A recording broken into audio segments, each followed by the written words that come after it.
Sean bienvenidas todas las personas que nos escuchan a este espacio cuyo objetivo principal es el de analizar, discutir, conversar un poco sobre temas actuales y de interés relacionados con la desigualdad y exclusión social en Costa Rica y Centroamérica. Les saludan Sebastián Mora, Christopher Monge y Gabriel Fernández, en compañía de la licenciada Carla Cordero Céspedes, la licenciada Paula Monge Zelaya y Adrián Brenes de Vega, docentes de primaria y secundaria en la provincia de Cartago, acá en Costa Rica. El tema que nos convoca hoy es la crisis educativa en Costa Rica, brechas en desigualdad y exclusión social, y estaremos abordando el apagón educativo ocurrido en el periodo 2018-2021, el debilitamiento de la inversión educativa en los últimos años y las brechas en el acceso a la educación superior, principalmente las brechas de género en carreras conocidas como STEM, por sus siglas en inglés: ciencia, tecnología, ingeniería y matemática.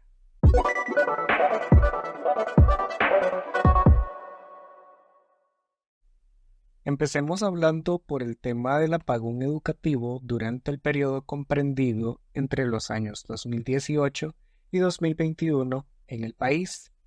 Pero recordemos, ¿qué fue el apagón educativo? Fue una seguidilla de interrupciones del curso lectivo por huelgas magisteriales, así como recortes de contenidos debido a la emergencia del COVID-19, falta de nivelación y recuperación de aprendizajes y un deterioro en los instrumentos de evaluación para medir su desempeño, según lo establece el programa Estado-Nación en el 9º informe del Estado de la Educación de 2023. Este apagón se considera una bola de nieve que impacta de forma directa el desempeño del estudiantado en los niveles más altos de la educación, cuando las personas ingresan a la universidad, por lo que vino a profundizar las brechas y problemas de calidad que el sistema venía arrastrando. Para ponerlos en perspectiva, según datos recopilados por investigaciones e informes realizados por la OCDE, el Banco Mundial y UNICEF, las pérdidas de aprendizaje para Costa Rica se encuentran entre las más grandes registradas para la región, con un aproximado de 2 años académicos como mínimo. Así lo recopila el PEN, Programa Estado-Nación, en este último informe presentado en 2023. Ante este panorama surgen las siguientes interrogantes. ¿Cómo fue para las personas docentes tener que hacer frente al apagón educativo en el periodo mencionado? ¿Fue el mismo impacto tanto para el sector público como privado? ¿Y qué consecuencias podrían ser mencionadas como resultado de dicho apagón en el estudiantado, tanto para las generaciones de estudiantes de ese momento como para las nuevas generaciones? Hacerle frente al apagón educativo como docente en el periodo de 2018 a 2021 fue un tanto abrupto porque como docente hubo que reestructurar desde la malla curricular. Se puede decir que la malla curricular porque hubo que priorizar muchos contenidos que sean funcionales para el estudiante en su vida.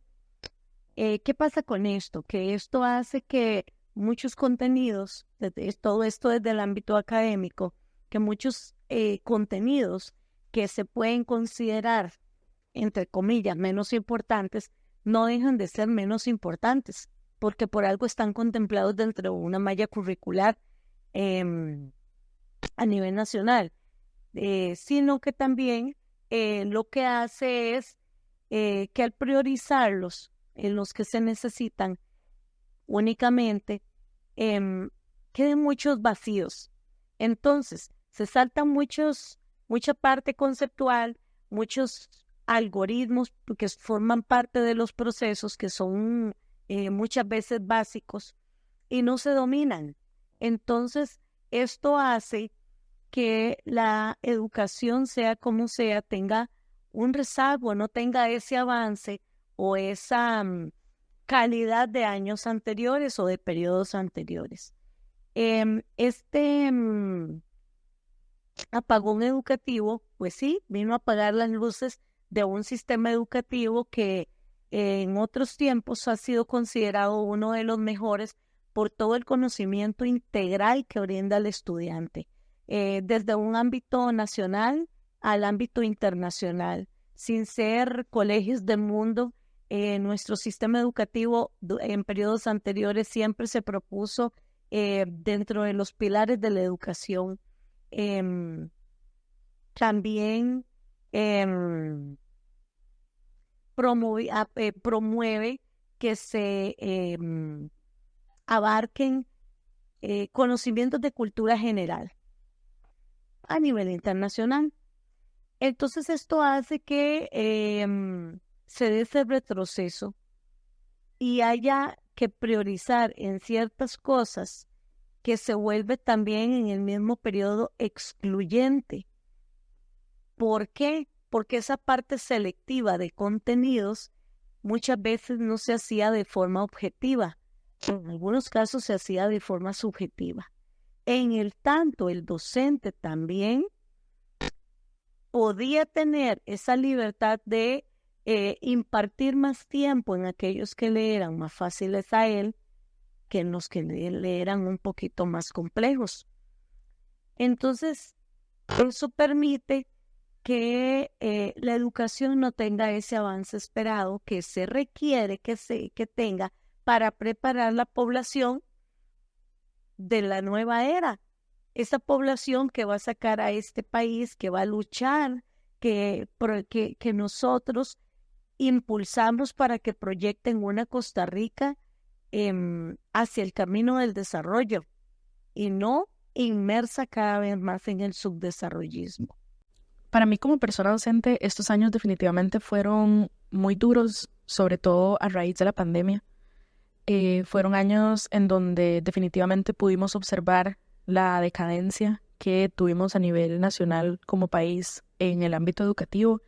Fue un año de muchas necesidades que lastimosamente no pudieron ser cubiertas. Fue un año muy duro a nivel económico, a nivel social, a nivel salud, a nivel psicológico, a nivel emocional, y creo que todos esos factores eventualmente terminan repercutiendo en la educación, ¿verdad? Porque como personas docentes tenemos que comprender que antes de nosotros poder brindar el servicio de la educación, vienen muchísimas otras prioridades que van a estar repercutiendo en la vida de los seres humanos, ¿verdad? Llámese situación familiar, estabilidad económica, situación emocional que se esté viviendo en las casas, todo eso viene antes que la educación.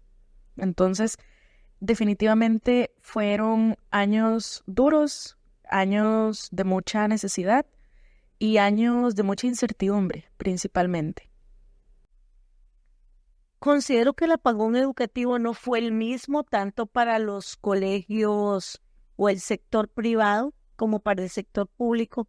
En el sector público se tenía que hacer sí o sí de acuerdo a los lineamientos indicados por las autoridades educativas, incluyendo cosas menos relevantes, pero excluyendo algunas que son andamios para futuros aprendizajes. En el caso del ámbito privado, muchos colegios, aunque se rigen por la malla curricular del Ministerio de Educación Pública, tuvieron esa libertad de cátedra para ellos acomodar, adaptar, acondicionar aquellos contenidos relevantes o aquellas situaciones que permitieran que el estudiante, dentro del mismo apagón, pudiera encender esas luces que le permitirían desarrollar habilidades, destrezas y competencias para la sociedad que se avecina. Esto hace que el sistema sea totalmente disfuncional, totalmente distante una realidad de la otra, porque el estudiante del sector privado, a pesar de que estaba el apagón educativo, a pesar de que estaba todo esto de la pandemia, los colegios siempre se esforzaron por mantener una calidad casi que igual a la que se brindaba en la parte presencial, en la modalidad presencial. Muchas cosas cambiaron, algunas totalmente, otras parcialmente, pero no tuvo esos cambios de impacto, esos cambios de retroceso, donde eran evidentes trabajos deficientes que los estudiantes hacían, donde no se podía, no se tenía esa comprobación de que eran realmente elaborados por los estudiantes, recursos que se le limitaron a los estudiantes y ellos tenían que hacerlos con lo que tenían. Entonces también este apagón aumentó esa parte, que la falta de recursos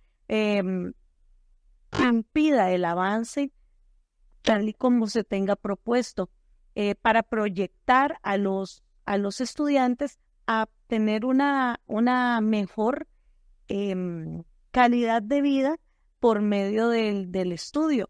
¿Por qué? Porque había que ajustar a los pocos recursos de muchos estudiantes, la gran mayoría de la población estudiantil de este país que hace uso de o se sirve de la educación pública, no tuvieran tanto recurso como si lo mantiene el sector privado. Y la gran mayoría de las familias de los padres que conforman las diferentes familias. Con respecto a cómo se ve que si existieron diferencias, sí existieron diferencias en el sector público y privado. El más golpeado fue el sector público.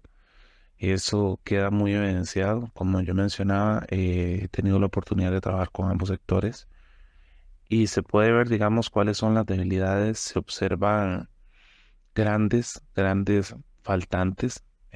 Las adecuaciones que tuvieron que hacer a la malla curricular fueron bastante fuertes, porque muchos temas sí se necesita, por ejemplo, en la parte de matemáticas, algo más presencial. Si bien es cierto, se puede ver virtual, no existe un hábito virtual, primero, y no existen recursos virtuales en algunas de las familias, principalmente en las zonas rurales, que fue donde más afectación hubo. En el sector privado sí, el apagón afectó, pero va más por la parte de cómo la institución lo aborde. Yo, dentro de la institución en la que estaba en ese momento, que era una institución privada, se hizo todo un plan de contingencia, se hizo una adecuación de contenidos a la malla curricular con el fin de que por lo menos los contenidos básicos requeridos para el desarrollo de temas posteriores se cumplieran. No obstante, ya no estaba ese control en aula, por ejemplo, en pandemia. Y sumado a eso, vivimos, y eso va por ambos lados, un cierto desinterés por la parte familiar o desatención, podríamos decir. ¿Por qué? Porque en muchos hogares el niño o el estudiante, el estudiantado se cría con el uso del teléfono. Y eso también afecta mucho a la hora de que, si bien los docentes nos vemos limitados en la parte del apagón educativo, de cómo poder trabajar esa área, el existir tantas distracciones y tanta desatención en algunos de los casos agrava la situación. Son pocos los casos, digamos, donde podemos ver una situación grave en el sector privado, donde los estudiantes cuenten con muchas falencias, no tanto como en el público, ¿verdad? Que en el público sí fue más abismal, pero sí se dio. Y sí se vio la afectación que hubo en ese sector, a menor grado que el público. Siempre a menor grado que el público, porque tenemos el recurso económico y el recurso tecnológico en este caso.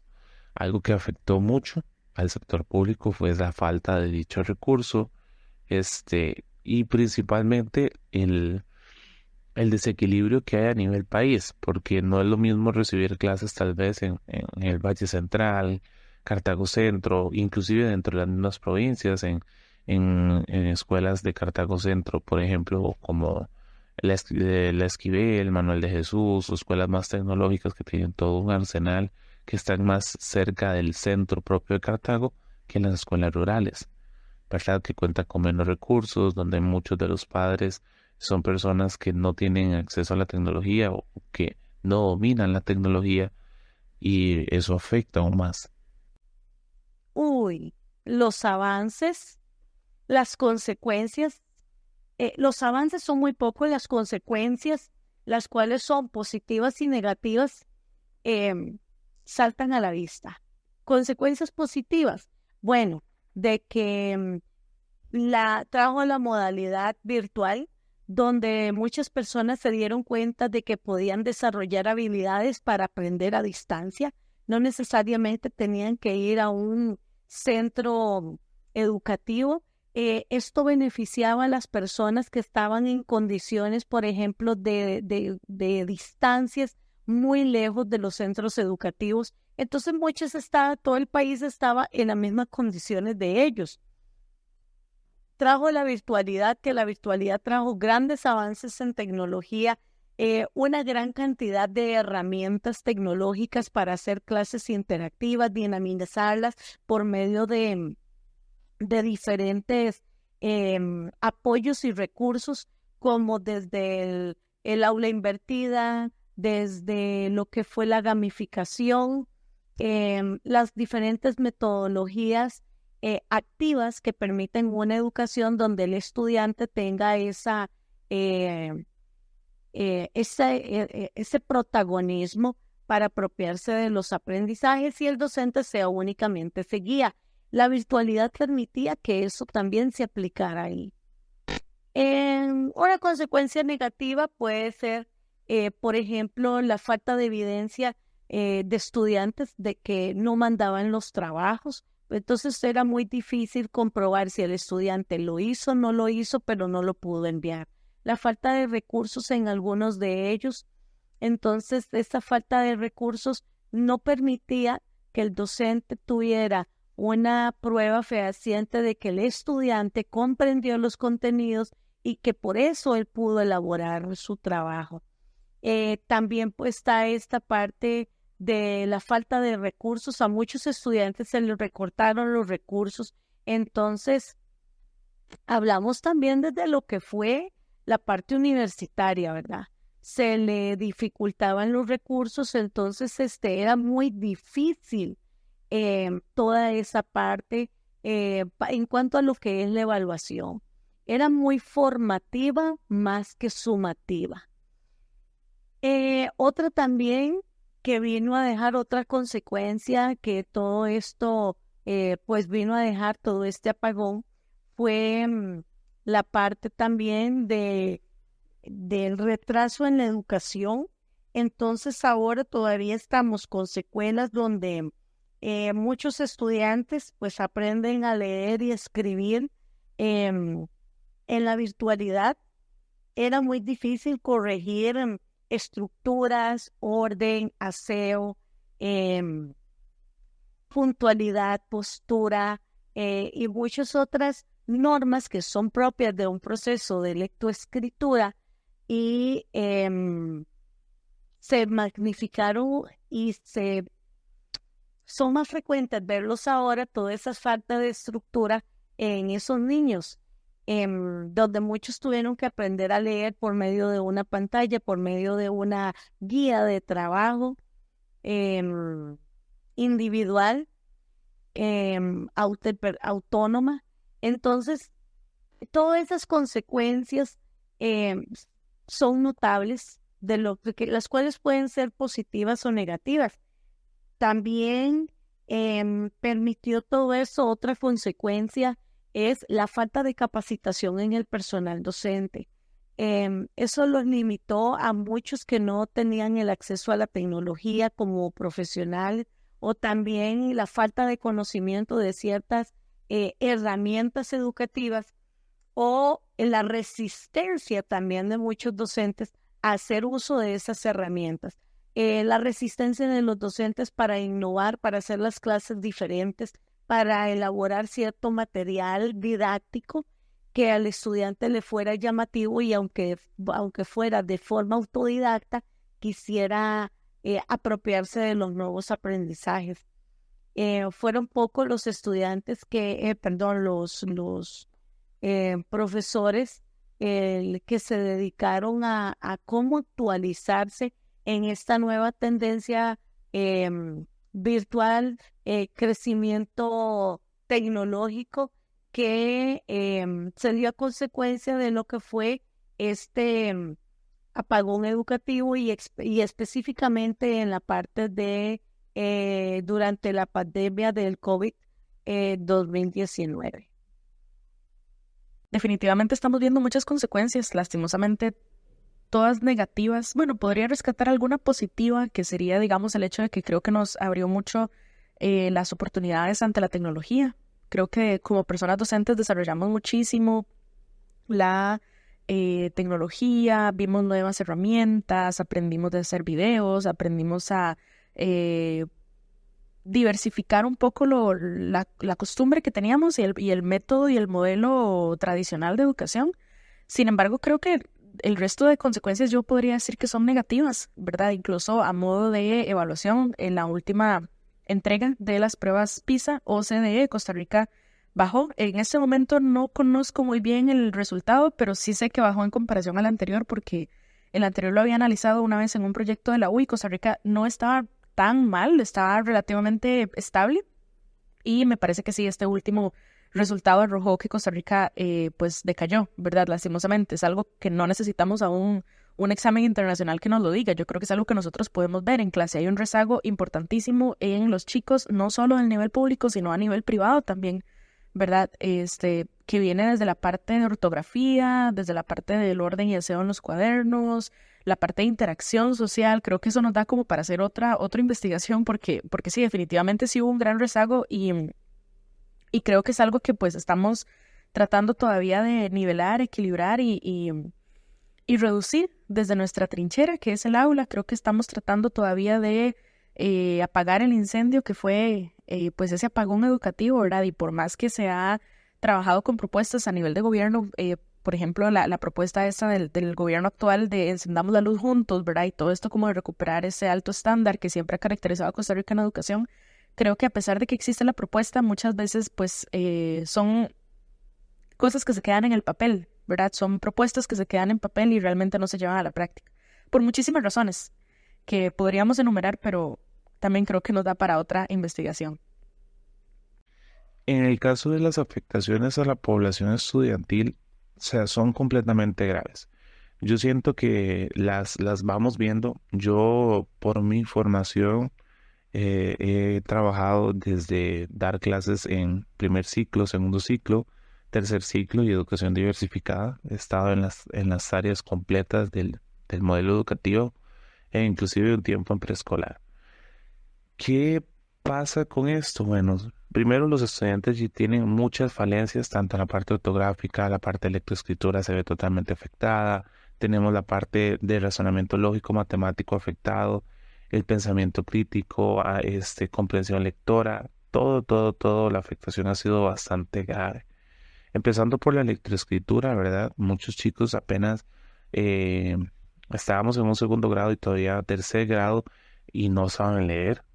eh, Grandes problemas en la parte de ortografía, eh, porque hay que ser muy honestos, no se podía penalizar la ortografía. Muchos de los métodos que veíamos anteriormente en la parte conductista ya no se pueden aplicar porque se consideran antipedagógicos, aunque sabemos que el método es funcional, pero la aplicación ya no se ve porque puede generar un trauma. Tenemos estudiantes que son más,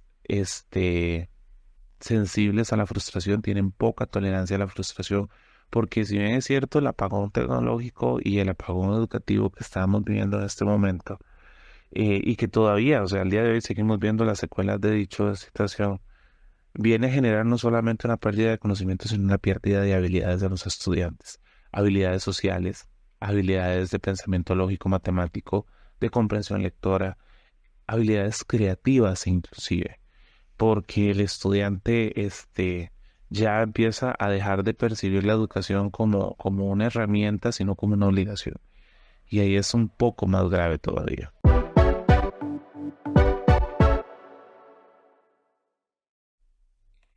Y es que la crisis educativa no solo tiene que ver con el apagón educativo, Es un problema que debe ser analizado con detenimiento desde una postura integral. En los últimos años, los recortes en debilitamiento a la inversión educativa ha incrementado, por lo que la afectación al sistema indudablemente es de fácil percepción. Solo para dar un ejemplo, el 5 de junio del presente año, la comunicadora Montserrat Parra Cordero redactó una nota para Semanario Universidad en la que resalta que para el año 2025 el Ministerio de Educación Pública tendrá un recorte a su presupuesto de 65.000 millones de colones, lo que significaría que el Estado costarricense nuevamente incurrirá en el incumplimiento constitucional de otorgar el 8% del Producto Interno Bruto a la educación costarricense, con tal de hacer frente al pago de la deuda pública durante esta administración Chávez Robles. Es decir, se sigue sacrificando la inversión social en esta administración. ¿Consideran que la inversión en educación es fundamental para asegurar esta como mecanismo por excelencia para la movilidad social? ¿Y por qué razones creerían ustedes que se ha debilitado dicha inversión en los últimos años? Claro que sí es importante la inversión en educación.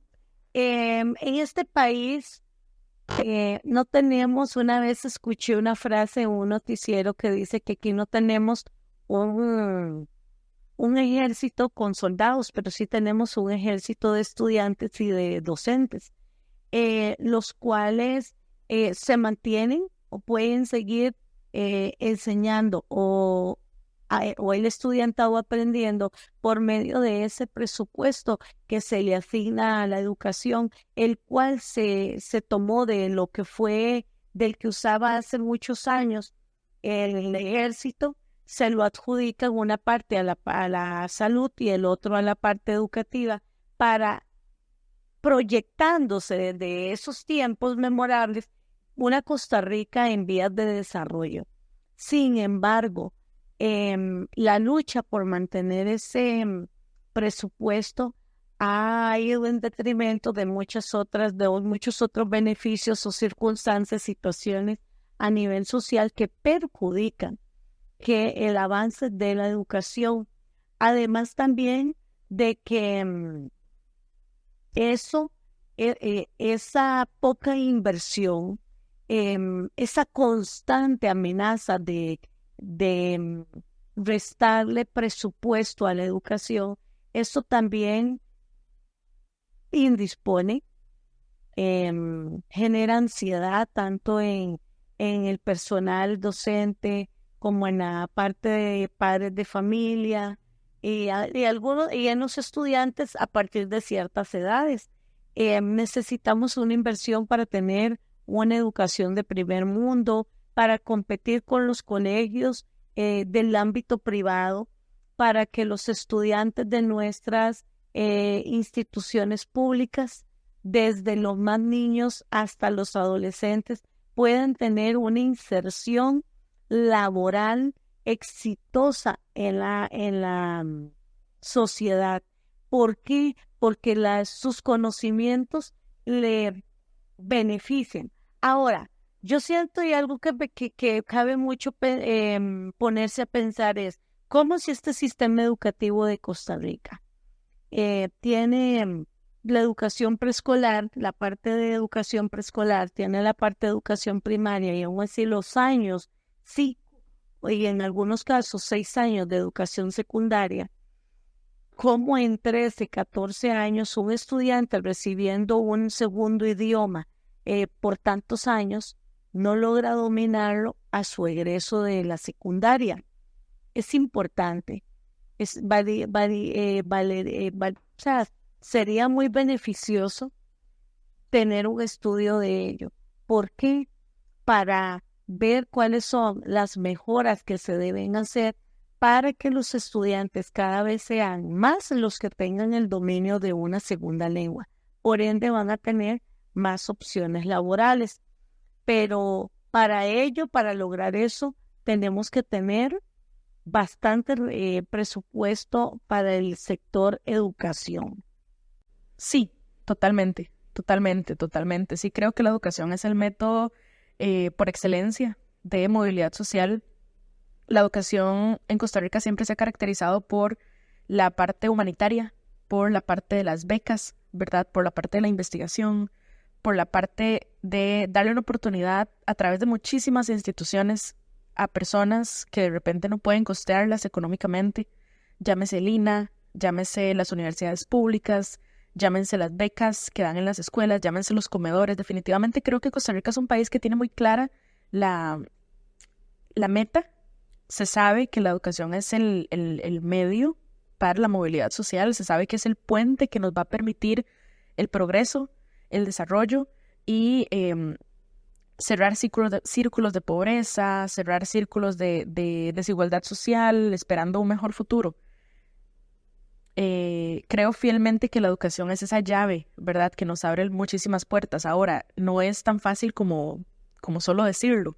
Por supuesto que hay muchísimos factores que incluyen, pero sí creo que Costa Rica es un país, por lo menos en comparación con el resto de países en la zona Centroamérica, sí diría que Costa Rica es un ejemplo de cómo la educación puede transformar un país y puede transformar sobre todo la vida de una persona. Considero que sí, la inversión en educación es sumamente importante, pero no solamente importante en el sentido de invertir como tal, sino saber invertir. Bien, el Ministerio de Educación Pública es uno de los ministerios más grandes, es el ministerio más grande en realidad del país y es uno de los que más presupuesto consume. La inversión entonces, si nosotros lo vemos desde un punto de vista que lo que tal vez muchas personas dicen acerca de los docentes es que se invierte mucho dinero en educación, sí, pero ocupamos invertirlo de manera consciente. Una buena inversión en educación va a generar movilización social, va a generar que los estudiantes puedan acceder a las universidades públicas, que en este país son las de mayor prestigio y mayor calidad. Y cuando hablamos de inversión en educación, no es solamente llegar y pagar más docentes o no, sino es una inversión consciente que cumpla con los requerimientos que se está pidiendo actualmente, pensando en la innovación, en carreras STEM, enfocado, digamos, también en impulsar, por ejemplo, que las mujeres puedan participar en puestos de carreras STEM, ¿verdad? Que esto permite hacer o generar una movilización social. Siempre, o sea, a nivel mundial, se ha visto que un buen sistema de educación va a generar una movilización social, va a generar un pensamiento crítico, va a hacer que la sociedad sea más consciente de su realidad, que inclusive esté más acorde a la actualidad e inclusive disminuye la brecha social y económica entre las mismas poblaciones. Llevar desarrollo. O sea, yo considero siempre que la educación es el pilar fundamental para la movilización social, para el desarrollo social e integral. Ver a la educación como un gasto y no como una inversión a largo plazo es un error que se ha cometido a nivel latinoamericano y Costa Rica tampoco es la excepción actualmente. Estamos viendo tiempos donde, desde el parecer mío y de muchos colegas, el sistema de educación pública está en decremento, está totalmente deteriorado, secuestrado, dijeron algunos compañeros en algún momento, y requiere mucha actualización. Entonces, ¿por qué? Porque vemos que cada vez, por ejemplo, el docente en el área pública invierte mucho tiempo en el papeleo y la parte administrativa.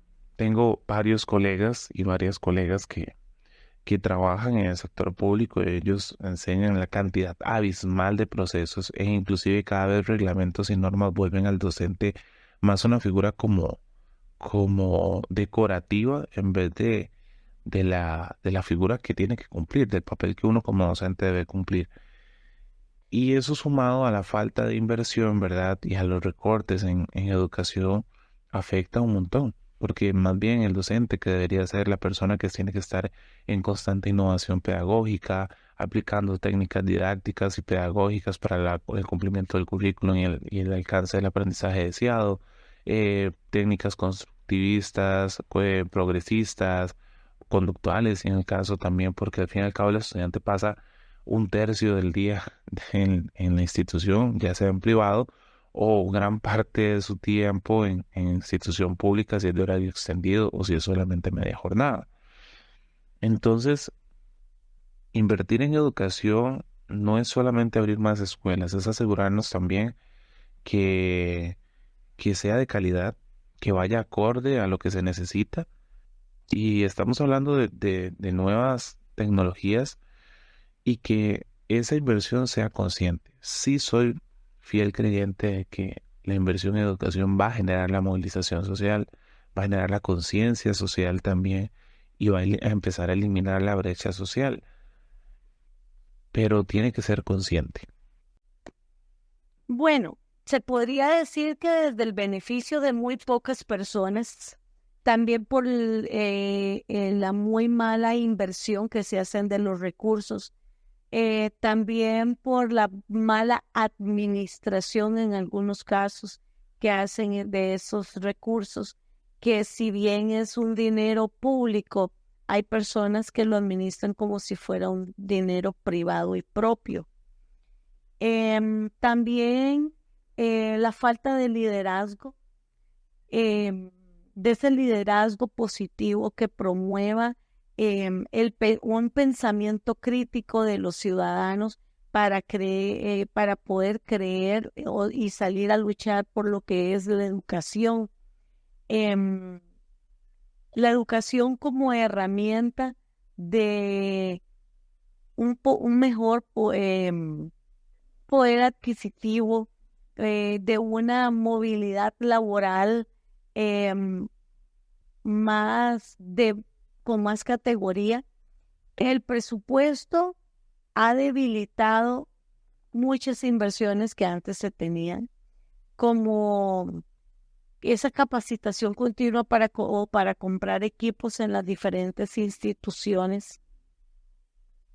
Pero bueno, habría que ver cuáles son las propuestas que se tienen y cómo podemos hacer para pedir la reinversión de muchas cosas dentro de nuestros linderos, donde nosotros los podamos no solo conocer, sino también que podamos abordarlos, brindar ideas o facilidades para poder seguir gozando de ciertos beneficios. Hay muchas razones por las que uno puede observar que existe un debilitamiento en el sector educativo. Siempre se ha dicho que la educación es la llave al éxito y el quien tiene el conocimiento tiene el poder. Es complicado porque podemos ver muchos aspectos donde estamos viendo unos contenidos más light. Siempre se va a implementar, digamos, si bien en las escuelas privadas tenemos cierta libertad en cuanto a nuestros planeamientos, en cuanto a los contenidos básicos o los contenidos adicionales que podemos agregar al currículum, y las públicas no pasa. Entonces, esa falta de inversión, ese recurso de inversión puede ir por varios sectores. Primero, estamos teniendo una disminución en la población debido a la baja natalidad que está teniendo el país, lo cual es interesante. Pero también estamos viendo que mucho viene de decisiones jerárquicas altas. Entonces, temas que antes considerábamos importantes para el desarrollo de la metacognición, para el desarrollo del pensamiento crítico, ya no están. La educación cívica, por ejemplo, se volvió demasiado básica. Entonces, uno puede empezar a analizar que tal vez esa falta de inversión, esa falta de interés, va muy relacionado a que entre menos conozca un estudiante, más se prepara para trabajar en las maquilas del siglo XXI, lo veríamos así. Esa es mi opinión personal en cuanto a eso. Estamos formando operarios para que puedan trabajar máquinas que ya no son máquinas, sino que van a ser teléfonos, donde los vamos a ver con headset puestos, van a tener altas jornadas laborales y desconocen sus derechos, sus deberes, ¿verdad?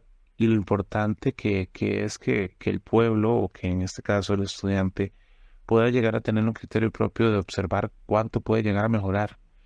Entonces, es como formar robots de un pensamiento muy cuadrado, poco creativo, que sean moldeables, y esa inversión en educación genera eso. Primero, y aunque trabajo en el sector público, podríamos decir que se ve como un intento de privatización de la educación. Hay que dejarse de cosas. La educación es un negocio bastante rentable. Muestra de un botón, en el sector privado, por ejemplo, un docente puede andar cobrando 7.500 la hora. Si un docente tiene 10 estudiantes en una hora y les pega un aula o una atención relativamente individualizada, estamos hablando que un docente puede hacer 75.000 colones en una hora.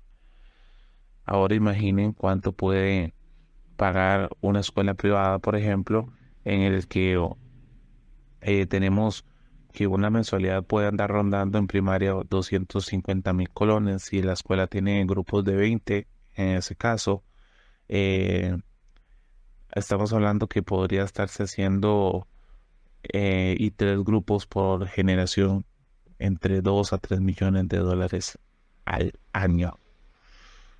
Es un montón de dinero. Entonces, va mucho por intereses políticos, podríamos verlo, pero, o intereses personales sería el término correcto, del por qué la inversión en educación va mermando, y eso no solamente es falta de inversión, sino el decremento de la calidad en la educación.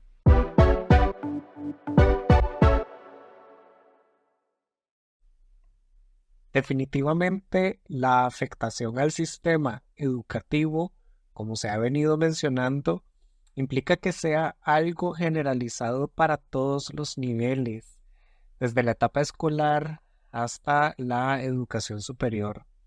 Y las brechas siguen creciendo, principalmente cuando se habla de género y el acceso y permanencia en carreras STEM, por sus siglas en inglés: ciencia, tecnología, ingeniería y matemática. Según datos recabados en el último informe realizado por el PEN, la desigualdad de oportunidades en niveles de educación superior y el entorno familiar inciden en las posibilidades de que una mujer ingrese a estudiar una carrera STEM, puesto que son primordialmente las personas que presentan mayores ingresos económicos en sus hogares, mayor clima educativo y menor exposición a prejuicios de género en sus núcleos de relación familiar y social. Por consiguiente, las políticas para promover la inclusión y permanencia de mujeres en trayectorias STEM siguen siendo insuficientes. ¿Cuál es su posición con respecto a las brechas en el acceso a la educación en general y educación superior, principalmente en temas relacionados con materias o carreras STEM? Bueno, con esto de la educación STEM, hay muchos criterios y opiniones encontradas. Por ejemplo, uno de ellos son las diferentes brechas, aparte generacionales, sino que hablamos en cuanto a lo que es la parte de género. ¿Por qué? Porque se piensa que las carreras STEM están más que todo dirigidas a los estudiantes varones. Pero hoy en día, gracias a becas, a diferentes personas líderes comunales, líderes a nivel de provincial, a nivel circuital, a nivel nacional, en fin, se han preocupado por esa educación, por esos temas relacionados con la ciencia, la tecnología, la ingeniería y la matemática, para desarrollar en el estudiante el pensamiento crítico, en el cual sus argumentos sean totalmente válidos por la creatividad en la que han podido solucionar diferentes problemas. Esta sociedad requiere de estudiantes solucionadores de problemas para que por medio de liderazgo se empoderen y tengan ese liderazgo que necesiten para una toma de decisiones, lo cual les va a ayudar a tener mejores empleos, mejores oportunidades académicas y van a tener también lo que es para cómo ayudarle a este país a salir adelante con lo que se tiene y con lo que se puede. Sí, yo creo que Costa Rica tiene propuestas muy interesantes con respecto a esto, ¿verdad? Las carreras STEM, todo esto, educación superior, sin embargo, creo que sí sigue habiendo mucha desigualdad y creo que sigue habiendo mucha discriminación que viene de todo tipo, ¿verdad? Discriminación de clase, discriminación de género, discriminación incluso podría decir sexual, ¿verdad? O sea, tiene mucho, mucho que ver con quién recibe los medios o quién tiene acceso a conocer estas propuestas, ¿verdad? Yo no me atemoriza, ¿verdad? Asegurar que muchos y muchas de nuestros estudiantes del sector público de repente ni siquiera saben lo que es una carrera STEM, ¿verdad? No se puede generalizar jamás, porque por supuesto que debe haber estudiantes que lo sepan, sobre todo si están en colegios científicos o colegios técnicos. Sin embargo, no creo que sea nuestra realidad. Creo que la propuesta está, creo que la iniciativa existe, lo cual es muy bueno. A mí me gustaría ver a muchísimas más mujeres en la ciencia, muchísimas más mujeres en la ingeniería, muchísimas más mujeres en el campo de la medicina. Y creo que todavía son carreras que como país seguimos destinando a hombres, ¿verdad? Incluso recuerdo muchísimas anécdotas de estudiantes mujeres en el tecnológico y de cómo ellas han sufrido discriminación, han sufrido abusos sexuales por parte de los docentes, han sufrido desigualdades. Entonces creo que también podemos escuchar a las personas que están aquí y nos cuentan esas realidades, ¿verdad? Y estas situaciones. Me parece que la brecha en la educación a raíz del apagón nada más se ha agrandado. Desafortunadamente es algo que no podemos negar, es algo que vemos a diario, es algo que podemos realmente volver a tangibilizar, ¿verdad? Es algo que se ve, es algo que existe. Es una brecha que es muy dolorosa, pero no podemos ignorarla, ¿verdad? Definitivamente es esa frase del elefante en la habitación, ¿verdad? Un problema que todos vemos, pero definitivamente no sabemos ni cómo abordar y muchas personas lo ignoran y no deberían ignorarlo. Pero sí, yo creo que la movilidad social es definitivamente la educación. Y creo muchísimo en la educación pública de este país y creo muchísimo en las personas que tienen esta posibilidad de cambiar, y eso mucho tiene que ver con las personas docentes, quienes están en aula, quienes están dirigiendo y quienes están conociendo y quienes están frente a las personas estudiantes, tienen muchísima influencia y muchísimo poder sobre cómo se llevan a cabo las lecciones, pero creo que como país definitivamente se puede mejorar.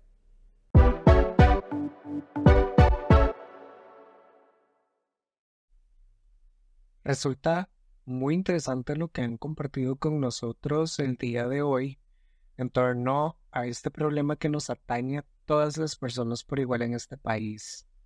Definitivamente el tema de la crisis educativa no es reciente. Sin embargo, es innegable que la afectación al sistema ha ido en crecimiento en los últimos años, en especial en esta administración actual, lo que implica que las brechas en cuanto a desigualdad y exclusión social entre la población en edad escolar y educación superior en Costa Rica sean cada vez más grandes. Las políticas públicas son insuficientes y deficientes, y los recortes a la inversión social son cada vez más y en cantidades cada vez mayores. En ese sentido, es mucho lo que se podría hablar y discutir sobre la crisis educativa. La pregunta final para invitarles a reflexionar es ¿cómo hacer desde nuestras posibilidades como actores coyunturales para mejorar el sistema y paliar los efectos negativos en el sistema educativo costarricense? Hasta aquí nuestra discusión por el momento. Agradecemos profundamente la participación de las personas docentes Carla, Paula y Adrián. Se despiden de ustedes Christopher, Sebastián y Gabriel. Que estén muy bien. Hasta la próxima.